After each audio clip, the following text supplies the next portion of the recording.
So Todd, you're running for Area 3 seat Yes. on the board, right? Yes. Okay.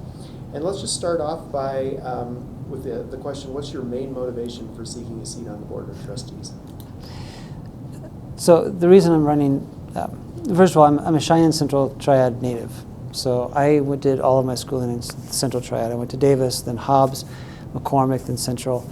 I got my first teaching job at Central also, so I started my career in the Central Triad. My mom is a Central graduate. My girls go to Central Triad schools and have, so the Central Triad has been my home. It's where I am. It's where I've always been. The reason I'm running, though, is because the foundation of education that I got in that district with all those teachers from Davis and Hobbs all the way through Central set me up for the success I have today. The foundation of education I got allowed me to push myself further, and my teachers kept pushing me further. They kept driving me to be more, to be better. And it wasn't just in the classroom, the things I did outside the classroom. So for me it was mostly in band, but also some in choir, especially in elementary. Those experiences helped me a great deal too. So all that I am now and all that I have been able to do in my career over the last 25 years started with the foundation I got in this district. So I'm running because I want to serve and give back to this community and to give back to this district that gave me so much. These teachers gave me everything, and I want to be able to be there on the board for the 14,000 students who are here now to make sure that they get the same kinds of quality education, same kinds of opportunities that I had. And I know we have amazing teachers in this district, so it's just a matter of keeping it going, keeping that excellence and keeping those opportunities going for our students. So And just to clarify what you do for a living today and where you're at? Yeah, so I'm in my 25th year of teaching, which is amazing to me. But it's been 25 years. I spent 10 years teaching high school, a year teaching 5th grade, a couple years coaching elementary literacy. I'm now currently an assistant professor of secondary English education at the University of Wyoming. What that means is that I'm training future English teachers. So every year in the fall, I have my class of new English teachers, and I go through 2 methods courses with them, teach them about literacy, teach them about teaching and writing, and in the spring I get to go out and watch them student teach. That's the fun part, because I get to be out in the classroom and I get to watch them do this thing and watch them just take off. Because we cover a lot of things in methods, and I try to help them set up, but when they get to the classroom, it's what they start to do, and it's incredible. So I've had a number of students here in Cheyenne at all 6 secondary schools. So I've been able to be there in the classroom, watch the mentor teachers too, which is, I learned so much just watching mentor teachers, because that's how you learn. But watching my teachers teach and then watching them go out in the field. I have a number of former students who are teaching in the district now as well. So, but that's what I'm currently doing. Thank you. Paulette, I'll let you ask the next question. All right. If you are elected, how would you make sure you are considering the needs of all constituents? It starts, first of all, with recognizing the needs and valuing all the students, every single student first. So there are 14,000 students here. We need to make sure that every single one of them gets the instruction that they need in their classroom, valuing who they are, what they represent, where they're from. So it starts with that value first, and valuing every single child.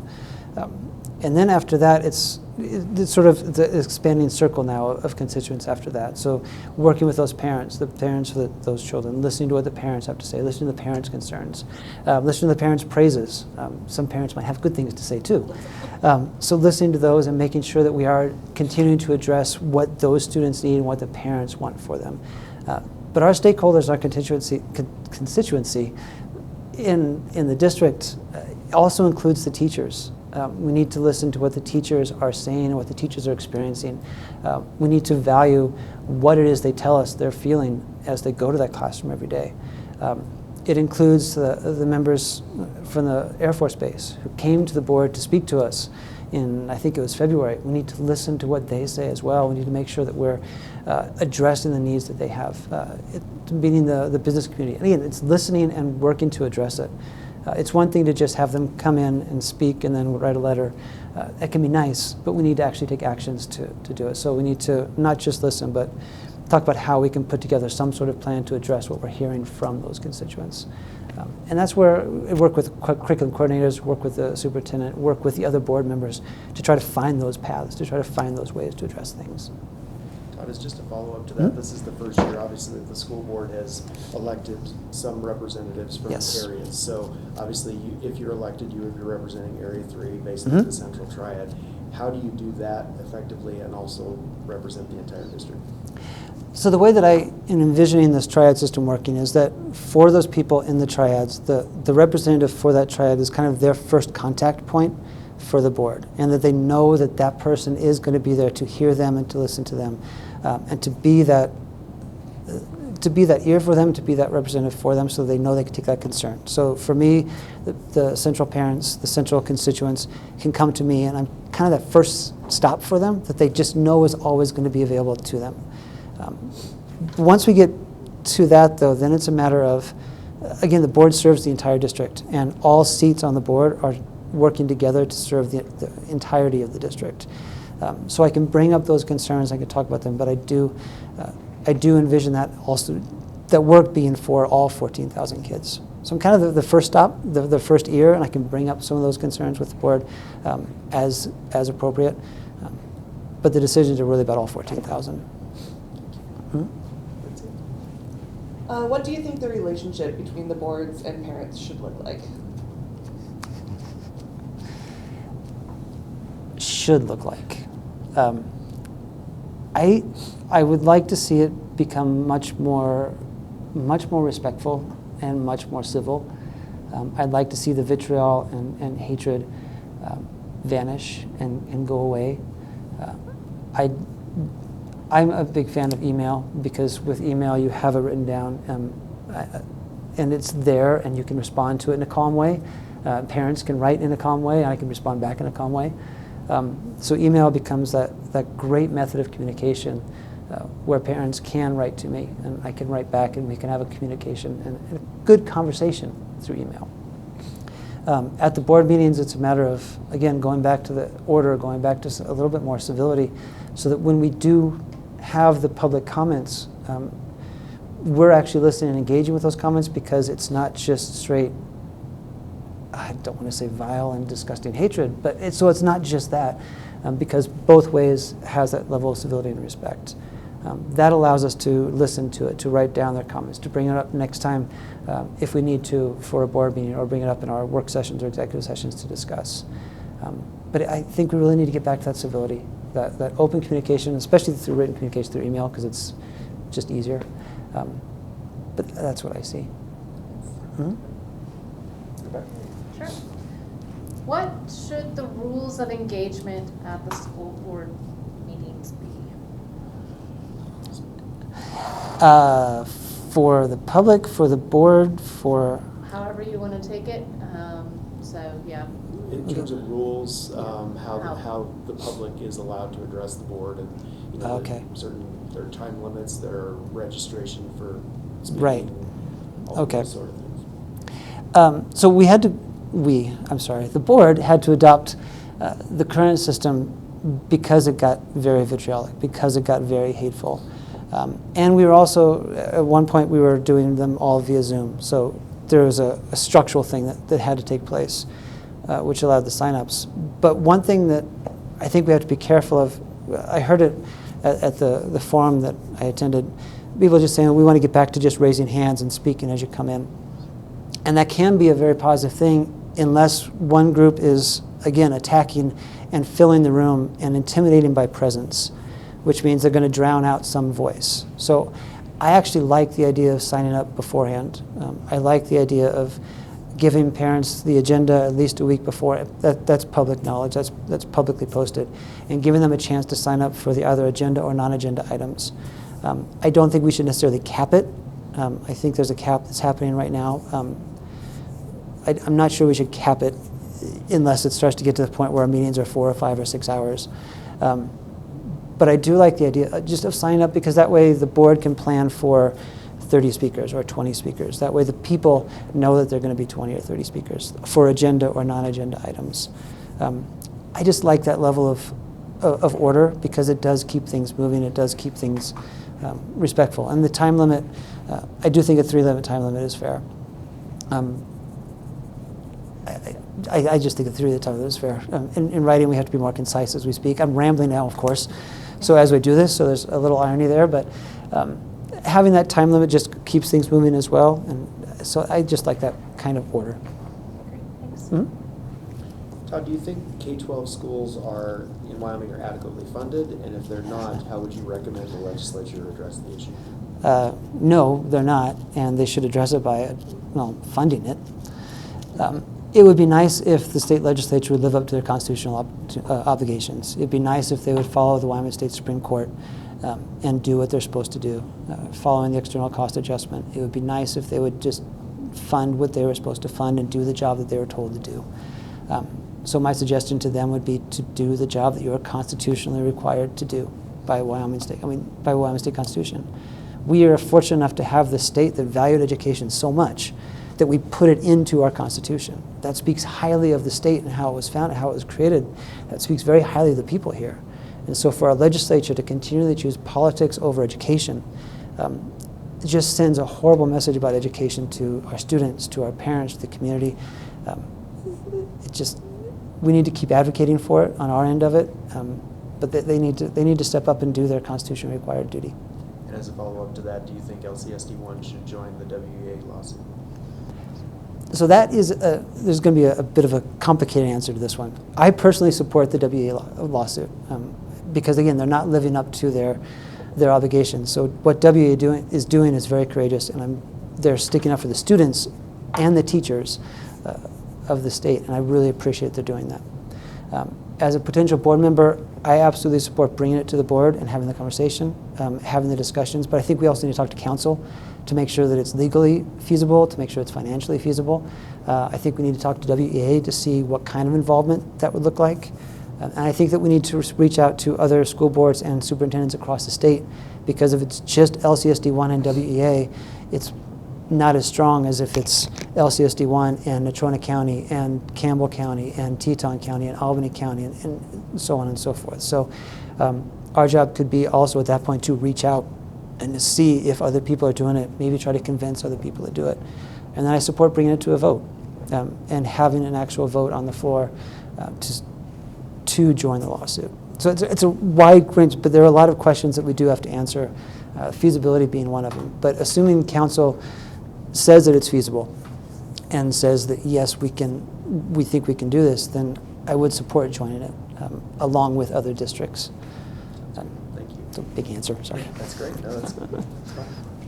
Paulette? As a board member, what would be your budget priorities for the district? My first priority is obviously instruction for the students, so it's getting the resources to the classroom that need to be in the classroom. That does include teachers.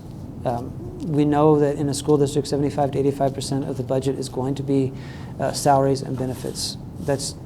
We're in a human occupation, we're in a human environment, so that's where most of our money goes. So making sure that we're paying our teachers well, making sure that we're paying our teachers a salary that's competitive, especially with, say, Colorado, which is pulling teachers from us right now. But it also means making sure that our teachers have the resources they need in those rooms too. It's one thing to say that they have to teach early literacy. It's another thing to actually give them the books in their classroom to teach early literacy. It's one thing to say that we want to improve reading scores in our secondary schools. It's another to actually make sure they have the books that they can actually read so they can do the reading that they need to do. The same is true with technology. Same is true with science. If we want our students to learn science, they have to have the actual materials to do the science. So we need to make sure that we're putting as much of our money as we can into the things we need in the classroom so that the students get the things that they need. And also that's going to be a little bit different because students are going to need different things in different places. Our buildings are different, so some students might need certain things at one building, they might not need another building. We need to make sure that we're giving them all access to a high quality education. And some students need just different kinds of resources. Some students are going to need, for example, with literacy, some students are going to need some more phonics heavy materials. So the teachers need those more phonics heavy materials. Some students are going to need more just great books that are around their level and interest level, so we're going to make sure they get those. So it's really focused on the instruction. Thank you. Mm-hmm. Related to that, how do you feel about increasing teacher compensation? And if you agree salaries need to be increased, how would you find funds to do that? The second part starts with the legislature doing their job. I do think that we need to try to increase compensation as best we can. We are constrained, right? We can't just simply increase it because that would start to take away from everything else. So it's constantly appealing to the legislature to make sure that they are adequately funding schools, adequately funding the districts so that we can compensate our teachers. But I remember a number of years ago, Wyoming actually funded things. The teachers got a massive jump, and that massive bump in salary all of a sudden made Wyoming more competitive against Colorado, against Nebraska, against Kansas. This was either right before I started teaching or right after I started teaching. And it got teachers. There was a point where we were having 100+ applicants for every open job in this district because our salaries were so competitive. And now we're at a spot where the whole nation is, but we're at a spot where we're desperately trying to get people to apply. And compensation is a part of that. Again, we have to work within reason. We have to work within the budget that we have, because we can't just simply take away from instruction. We can't simply take away from buildings. But we need to keep finding a way, and part of that's pressuring the legislature to do what they need to do, which means potentially joining a lawsuit if that's possible, but I'm working very hard in that direction. Mm-hmm. How much freedom should teachers have with regard to teaching the district's curriculum? Ooh, you're asking a teacher educator that one. So one of the things that has always bothered me about the guaranteed and viable curriculum is the idea that all students across the district are the same. And so they have the same curriculum, they're supposed to teach in the same quarter, essentially the same kind of thing.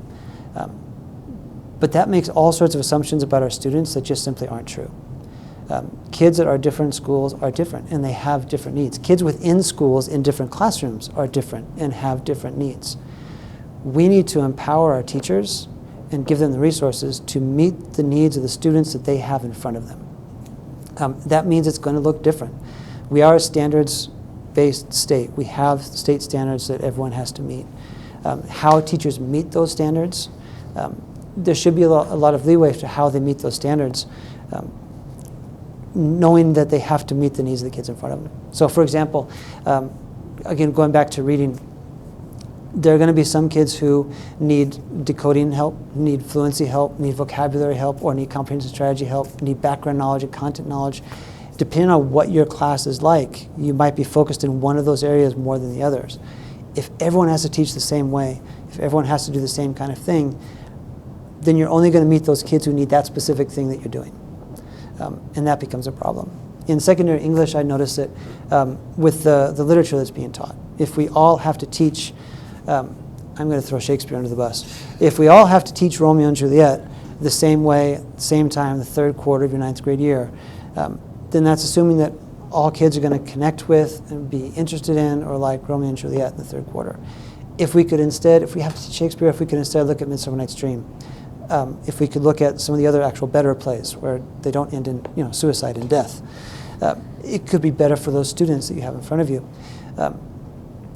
And on top of that, how they go about teaching it is where that freedom needs to take place as well. So maybe they do all have to teach Romeo and Juliet. Fine. What does it look like? How do they teach it? And that level of difference of instruction is going to really vary by district, and we need to keep empowering that, because teachers, sorry, I'm going to keep rambling, because teachers need to meet the needs of the ones in front of them, because that's what matters. A teacher at Central doesn't need to concern himself or herself with what the teachers at South, the students at South are like, what students at East are like, because they have those 150 kids right there in front of them. They've got to meet those needs. So we need to empower that. How do you feel about the teaching of racial discrimination as part of U.S. history, and what should that look like? I think that we actually need to teach history as it happened, and we can't hide from it. We can't pretend that parts of our history didn't exist just because they make us uncomfortable. I sadly did not know about the Tulsa Race Massacre until just a few years ago. And I'm ashamed I didn't know about it. I didn't know that Laramie was a sundown town. I didn't know that some of those things were there. I didn't know that we had racist language in our housing covenants here in town. We need to teach the entirety of our history. William Butler, I got to go with an Irish poet here, I'm sorry. William Butler Yeats talked about the weeds and the flowers of our history. He got in a lot of trouble when he supported a play called The Playboy of the Western World. It ran in his Abbey Theatre, and unfortunately for the people in Ireland, it presented Irishmen in kind of a bad light, and so there were riots. But he stood up and said, no, we've got to present all of us, the flowers and the weeds. The same thing is true in this country. We have a history of racial discrimination that is absolutely baked into the system and has been since its inception. And we need to talk about it. We need to look at the documents that were there. We need to see how it started. We need to see how it evolved. We need to see what it looks like now. Because that's the only way that we can actually deal with it. If we don't take a look at the problem and diagnose the problem, we can't apply a cure. So it makes us uncomfortable. It makes us not necessarily so happy, but that's okay. Because if you're always comfortable looking at history, then you're probably not reading the actual history of anything that you're looking at. So in the classroom, it looks, to get the second part of this answer, so I can just talk. We have time, because I've been told to slow down. So in the classroom, it can look a few different ways. So in an English classroom, it includes windows and mirrors. It's my constant phrase. It's Rudine Sims Bishop, but it's the idea that every student needs windows into other cultures and other races, as well as mirrors of their own. And that means every child. So it means talking about books like Dear Martin by Nick Stone, talking about books like All American Boys by Jason Reynolds, Long Way Down by Jason Reynolds, bringing those books into the classroom. The Hate You Give is another really great one. So we can have really productive conversations in an English class with current texts that explore this problem. In a history class, it's going to mean, an American history class, it's going to mean actually looking at what took place, looking at the aspects of history that we might not want to pay attention to. I just read a book about the Alamo that I didn't know, and the racism that was part of the Alamo, the stand at the Alamo and Texas as a state, the pro-slavery nation that it was at the beginning. I didn't know that either. So learning that isn't something that should happen as a 47-year-old. It's something that we should be able to talk about as we go. I'm going to follow up by asking you about the three-word term that you didn't use, which is critical race theory. How do you feel about it? Is it being taught in our schools? Should it be taught at any grade level? So the basic answer is that critical race theory is not now, nor ever has been, taught in Laramie County School District number 1. Critical race theory is a method of structural analysis. So when Gloria Ladson-Billings brought it to education in the mid-90s, she brought it to look at school funding. She brought it to look at school structure. She brought it to look at how classes were put together. She brought it to trying out this new system to just sort of see if we could use it to analyze the growing segregation of schools that was happening, and even within schools to see what's going on. So it is this big picture structural analysis. It's for researchers, it's for administrators, it's for community members to analyze, but it's not part of the school. That level of analysis is nowhere in our state standards. It's not going to be in our state standards. Reading a book about Ruby Bridges is not critical race theory. It's reading a book about Ruby Bridges and understanding what she went through and what she experienced. I could go off on critical race theory for a while because it's a wonderful theory. It's a fantastic theory. And it's a great method of analysis. But that's what it is. It's a big level structural analysis that it's not a K-12 thing. But again, teaching about the Tulsa Race Massacre is not critical race theory. That's just teaching about the Tulsa Race Massacre. Sounds good, thank you. So I'll give you the short answer. Was that okay? Okay. Do you support an opt-in or opt-out policy for kids checking out books from school libraries, and why? Yeah. I absolutely support the current policy that we have. The opt-out policy we have empowers parents to work with librarians to curate the materials that they want their kids to have. It really plays on parents' rights. It allows parents to decide what's best for their kids and their families. And our librarians in this town are fantastic. They want to work with parents. They want to have those conversations. And they know those libraries and they know those books. So they can really help parents in that opt-out system to do what's best for them. The opt-in system becomes a nightmare, a paperwork nightmare. In one district in Florida, they have an opt-in system. Only, I think it was around 24% of the kids had opted into the libraries, which means somewhere around 75% of the kids in that particular district weren't able to use the libraries. And it was because they had to have a permission slip signed and bring the permission slip back. You're a former teacher, you know how permission slips go, right? You send them home and they vanish, no matter how hard we try. So that creates all sorts of logistical problems. But the opt-out system really gives parents that right to work with those librarians to curate what they need. And I truly support the policy. I think it's a good policy. The policy for procuring books is a good policy because, again, we have really great librarians in this district who know their jobs, who know what they're doing, who are professionals at what they do. And we need to continue to use them. Thank you. Mm-hmm. What should the process be for changing policies in the school district, and do you agree or disagree with the current process? The current process is actually under a 45-day review at the moment, which is a problem. The current policy sets up a big policy advisory committee. What I have been told by current board members is that those committees are not necessarily run equally, and they're not necessarily run systematically. So some run really well and some don't. So that leads to some inequities. So in their current proposed change, they got rid of the entire policy advisory committee and just replaced it with there will be a clear and orderly process, is their phrase, which is not a process at all. It's a horrible change because it sets up the potential for all sorts of abuse for midnight changes.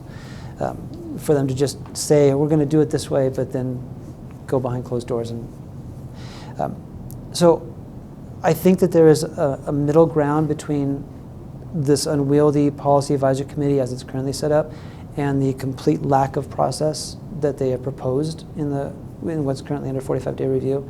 But I think it does need to be a very set process where we identify how are we going to determine who the stakeholders are, how are we going to determine how are we going to determine how to reach those stakeholders, how are we going to use that information, how are we going to analyze that information, how are we going to report to the public what the information from those stakeholders were, how are we going to keep, as ourselves a board, accountable to those stakeholders' comments, and how are we going to keep making that all public. There's a lot more questions that need to be there, but we need to have a policy in place that's going to set up an actual policy that can be followed every time, that is public, that is transparent, and that is clear. So I get the policy advisory committees. That could be fixed if we just ran them better also. So maybe the change is just simply that there's a little bit more training for the chairman of each policy advisory committee and more expectation for how they're run. That could solve it. But going to the complete other side of things, like what they're proposing now, this sets up a precedent where they could change the procedure anytime for whatever policy they want, which creates all sorts of bad issues for book procurement, for example, which is board policy, or for riffing, for removing teachers, for evaluations of teachers. The snowball effect of not having a process could lead to some really damaging effects for our district and for our school. Todd, we've reached the end of our prepared questions, but I wanted to ask you if there are particular issues that we didn't cover that you would especially like to share with us and share with potential voters. You asked the critical race theory one. That was fun. I still give you the short answer. One of the biggest things that I've seen happen now is the infusion of political party into our school board. And I think that it is a really damaging thing that's starting to happen, because when we have board of trustee members who stick with a label of conservative or liberal, Democrat or Republican, it means that they're going to follow a political line instead of focus on the education of the kids. And that worries me, because no matter what side of the spectrum you're on, there's going to be a time when educational research and what the experts say disagrees with the party line. Because educational research is not partisan. It's about the data. It's about what the students are doing in front of you. It's about what the data actually show.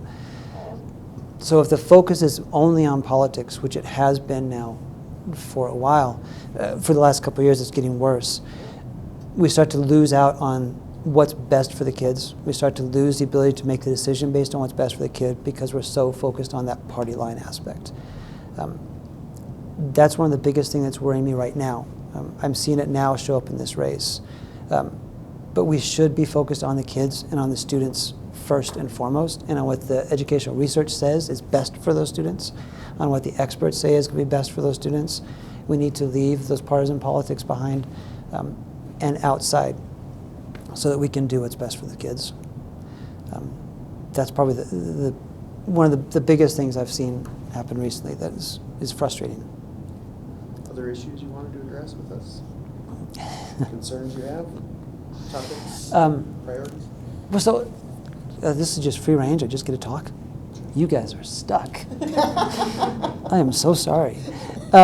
So another thing that I've heard a lot about are the Y-top scores. And we hear about the 48% or so of students who are reading and proficient or advanced. Unfortunately, those Y-top scores don't necessarily give us any quality information. They give us one snapshot of one day, which is great for that one day, but it's one snapshot of one day. So if I take the reading standards, the reading scores, for example, if a student misses a reading score or misses a reading question, Y-top doesn't tell us why. It doesn't tell us why that child missed it. So, for example, that child may have had a decoding issue, may have not been able to decode the words on the page.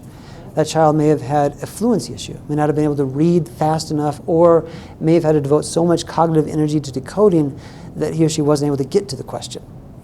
That student may have had a vocabulary issue. There may have been words there that the student just didn't know.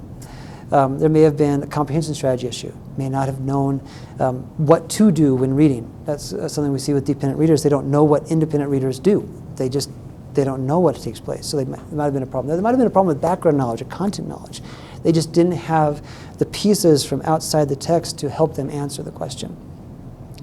Each of those things requires a different method of instruction. Each of those things requires something different from our teachers. So if we just look at the Y-top score and we see 48% of our kids can't read, that doesn't actually say they can't read. It says that there's something else there. So we need to actually go into the schools and do some more formative stuff. One of my favorite formative assessments is just simply handing a kid a book and saying, read to me.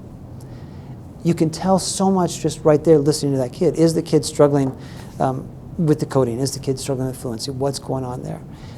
It happened to me as a teacher. This is why I went into literacy education. We were reading Of Mice and Men. It's a bad practice of round robin reading, and I apologize for that. But I was a younger teacher. But we were doing round robin reading, and we got to the student, and he started reading, and he was fumbling over the text. And Steinbeck isn't exactly a dense writer, but he was fumbling over the text that was there. And I'm listening to him read and just kind of going, first of all, I was going, how did I not know that he was reading like this? And second, I was going, okay, this child needs a whole lot more than what I can give right now, because I didn't have the strategies or skills to be able to help him. I wouldn't have known any of that if I didn't just listen to him read. So, and that's why I went back to school, actually. That's why I got the degree in literacy education that I got. Didn't help the kid much, but it helped me, and it helps my future teachers. But that's the thing, though, with the Y-top scores. It's a great snapshot. It's a good place to start, but it does not give you a complete picture. It doesn't give you everything. We need to go actually to the students to find out what they actually need with regard to those. The same is true with math. If they get a low math score, it doesn't tell us what they're missing in math. We need to find out what specific things they're missing. And the other part of that is they've now moved on. So the third graders who took it last year are in fourth grade now. So they have different teachers. Some are in a different building. My daughter's in a different building than she was when she took the test. So it's a nice snapshot. But we need to actually get into the schools to get more data. And is there anything else about your qualifications for the position that you want people to know? Oh, well, that side. Yes. I keep forgetting that side. So as I mentioned earlier, education is what I do. Education is my passion. This is my life. This is my area of expertise. I have been a teacher now for 25 years. I've been a teacher from not kindergarten, I coached in kindergarten. I taught in 5th grade, but I've been a teacher from elementary through secondary, now I'm post-secondary. So I've worked with kids from actually kindergarten all the way up through the senior year of college and to graduate school. this is what I do. I have a license. I could have a license. They've expired now. I could have a license to teach elementary. I still have a K-6 license. I have a license to teach secondary English. I have a license to be a principal. I have an EDS in educational leadership. And then the PhD in literacy education helps me so that I understand, like that student that I didn't have the skills for, I now have the skills for, and so that's what I'm teaching my teachers. So I'm hoping to bring that 25 years of experience, that level of education that I have been able to achieve, to bring that to the board so I can have those discussions with the curriculum coordinators, with the other board members, so we can work to empower those teachers to meet the kids at their needs, to get back to that question from earlier. But again, this is why I want to give back, though, in this way, because this is what I know most. This is what I know best. So I feel that to give back to this community in the area that I'm strongest is the most beneficial way to give back. Pat, thank you so much for taking the time, Todd. Really appreciate you being here. Oh, no problem. And, I good luck thank with you. the rest of the campaign. Yeah, thank you all for listening.